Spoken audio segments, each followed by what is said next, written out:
Today on Let's Talk Schools, whether your student needs some extra help or you have a student who wants to help others, see how high dosage tutoring can double the amount of learning students typically gain during one academic year.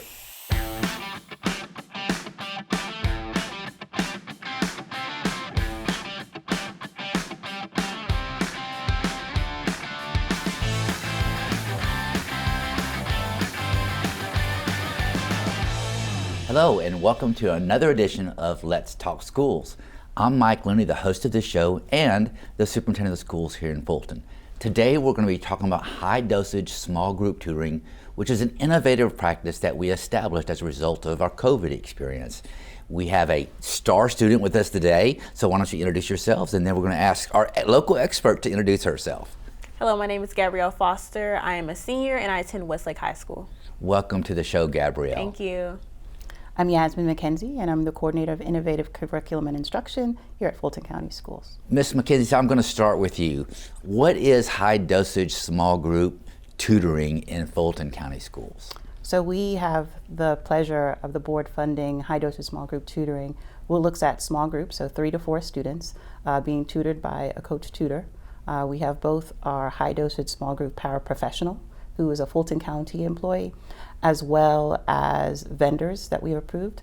And we are lucky to partner with the Department of Education to have AMPAC reading and math core tutors as well. So it's focused on reading and math. Is it available in all schools? 100% of our schools have the ability to have high dosage small group tutoring. They do have the flexibility to choose based on academic need, whether they use reading or math content, but it's K through 12.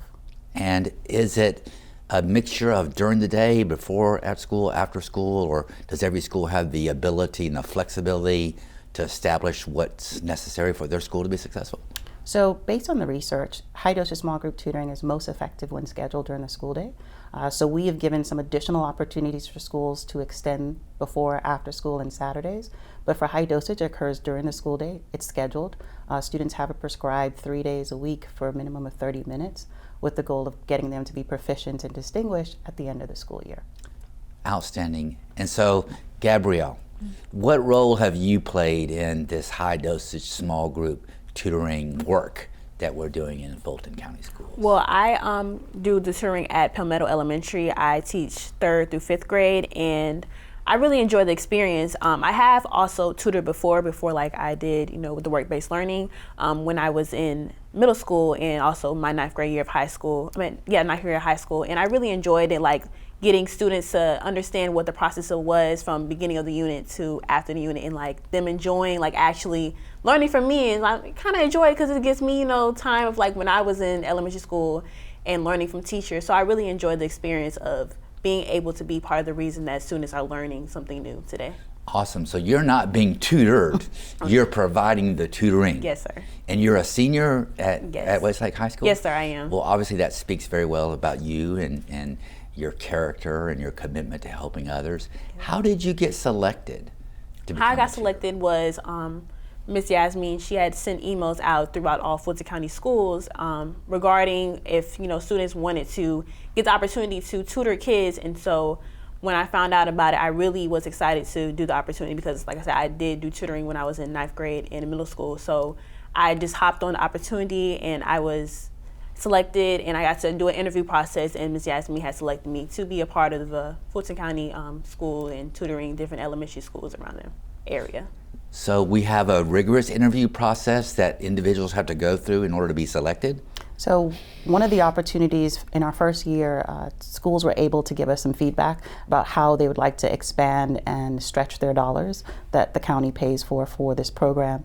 And one of it was student tutors. And so it took some time to stand it up. And so I partnered with CTA in their work-based learning program and said, how could we possibly parlay their work-based learning application with the interview process, and then I could pair them with schools that are willing to host tutors.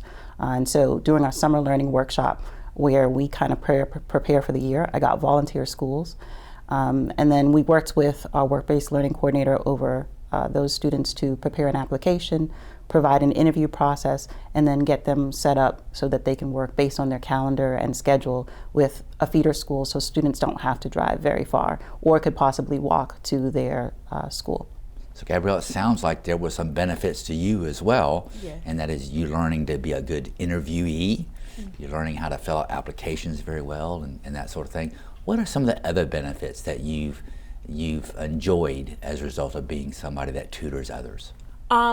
As far as like my work ethnicity, I got to get the opportunity to know like how to be in a professional environment. You know, when you go to a school or when you go anywhere, you have to make sure that you're being professional at all times. And then also, you know, students are looking at you, they're looking up to you. Even though I am still a student, but you know, they look at you at such a high power. And so I always want to make sure that I'm showing my best self and also showing good qualities of myself, so that I make sure that, you know, they can learn and be able to, you know, and be in my shoes and when they go to high school and they may want to tutor elementary kids, you know, so I really enjoy doing Well, that. I have a question for you. I come from the school of thought that teaching others actually helps you learn content and competence in the learning process as well. Have you found that to be true? I did find that to be true. I feel like, you know, when you help others, it kind of helps you in a way as well, you know, because you feel that it makes a good feeling inside that you're able to help others and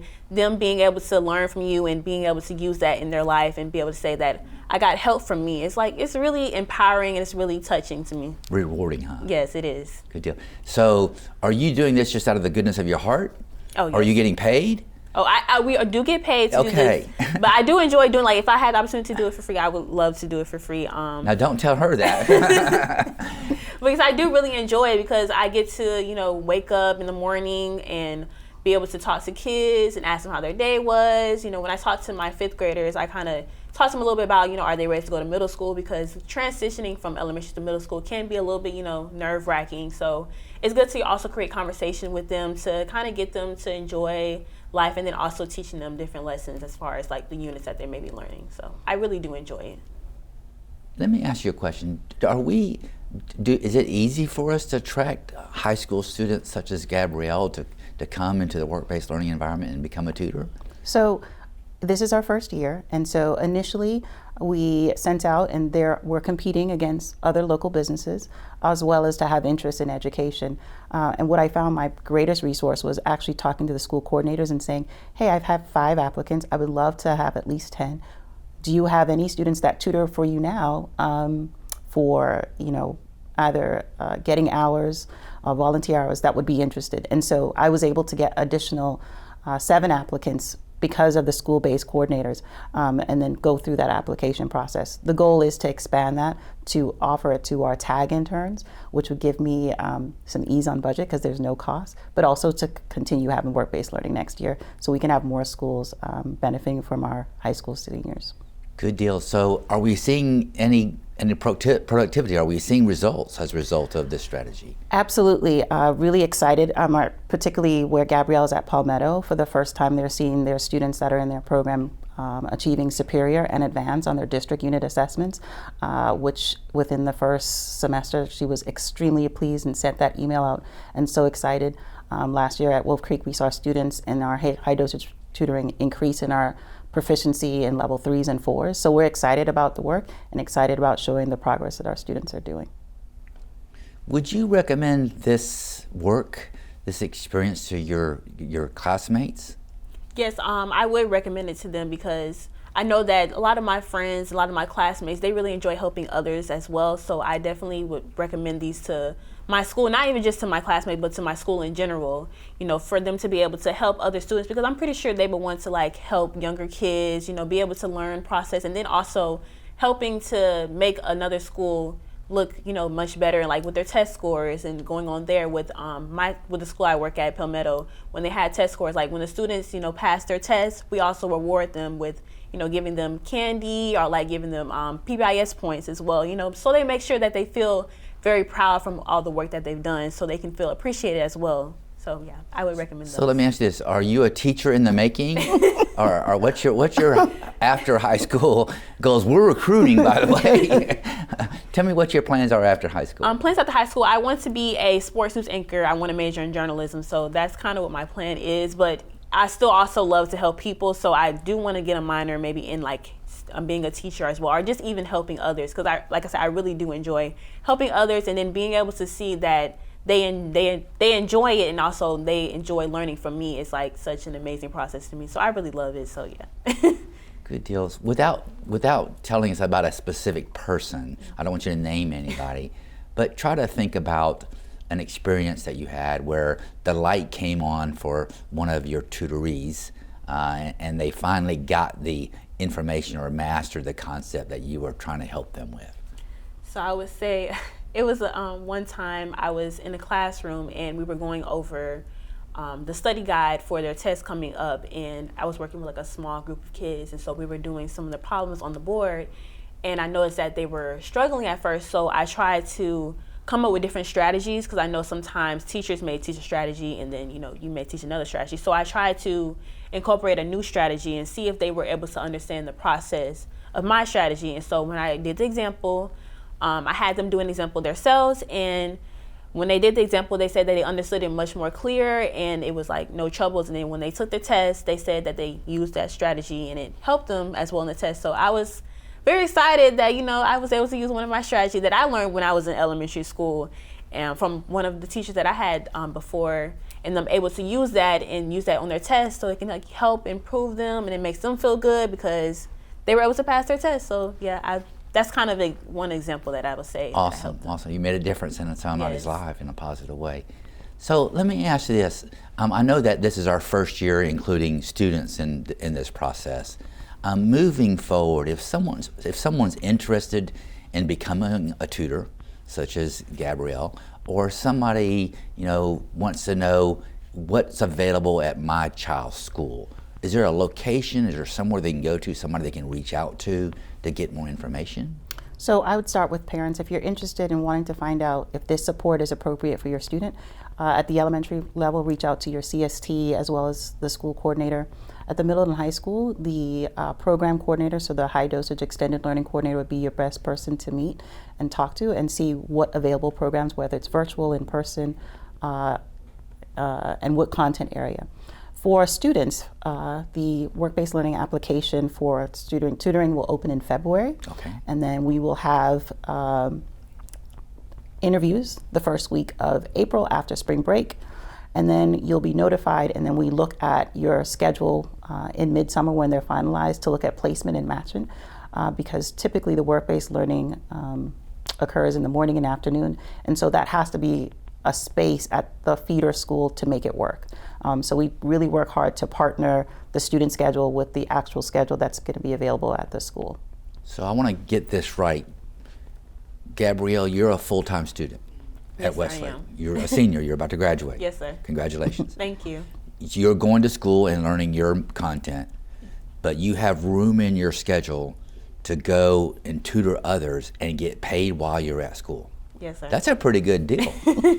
That's a pretty good deal. Yes, sir. I do work-based learning as well, so it was also able to fit in my schedule because I have work-based learning in the mornings at 8 a.m. through 12 p.m. So I was able to have that free time schedule to be able to go to the school and help the students. So it also was a part of me getting the job was also being able to work it in my schedule, right, and having the time to go to the school and helping the students as well. Like on my I have A days and B days, so having that schedule with my work-based learning was a major help as far as like me having free time to help the students. So the work-based learning process is really about making time in your schedule to go to work somewhere. Yes, sir. You've chosen for your work to be another school in the district and to provide tutoring in a small group setting for others. Yes, sir. Rather than going to McDonald's or something Yes, sir. like that. Okay, good deal. Well, is there any last bit of information you'd like to share about your experience as a tutor in our programs? I would say that I have really enjoyed the process of helping students, and not even like, I don't want to just end off like, just doing it just now. I want to also do it in college, help my other peers, if there's ever time they need help, like, when we have testing or stuff like that, I want to be able to help them as well with tutoring. Tutoring is something that I want to continue to do for as much as I can for the rest of my life if I can, because I really do enjoy helping people, not just with tutoring, but with anything in life. I really enjoy helping others, and it's an amazing process. I would always recommend like students next year to sign up for tutoring, because I feel like people are really going to enjoy the process and really enjoy learning or helping others, because it's also good for your resume. It's good to have colleges see that you're helping others and you really enjoy helping others in the community and helping elementary kids as far as the process. So I really enjoy it, and it's something I would continue. Good deal. Well, you're always welcome to come back to Fulton and tutor. We have a spot just for you. You're experienced and you have good references. So just know there's always a place here at home for you. Yes, okay? Thank you. Yeah. And so just one final question, I guess. Does this cost parents anything? No, it's absolutely free. Parents, our vendors that have been approved within our communities, our neighborhoods, are really impressed. This is a great opportunity to maximize support for your student. They don't have to give up their extracurricular activities. They don't have to come early. Parents don't have to pick them up late. So we try our best to make sure that this is something available as long as we get them to school on the school bus in the morning. It's available. So it's absolutely free to parents. We build it into a student schedule for a period of time to help them with reading and math, become highly proficient. You use another word, I don't know what. And distinguished. Distinguished. Yes. The goal is that we can accelerate growth up to a year, so that students that are 1 year behind, when they leave, they're on grade level or above, so that when they go into the next year, they don't need this program anymore. They can now accelerate and move at grade level curriculum. I'm so proud of the work that you're doing. I'm so proud of you, Gabrielle, Thank for you. leaning in and helping us, our other students, be successful. What a fantastic testimony to the work that's happening here in Fulton County Schools because of people such as you. Thank you so much for joining another Let's Talk Schools. I look forward to seeing you again next time. And now, let's go around the district in 90 seconds.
That's it for our show this week. Let's keep the conversation going. We'd love to hear from you on our social media platforms. Join us next time on Let's Talk Schools, and as always, thank you for watching.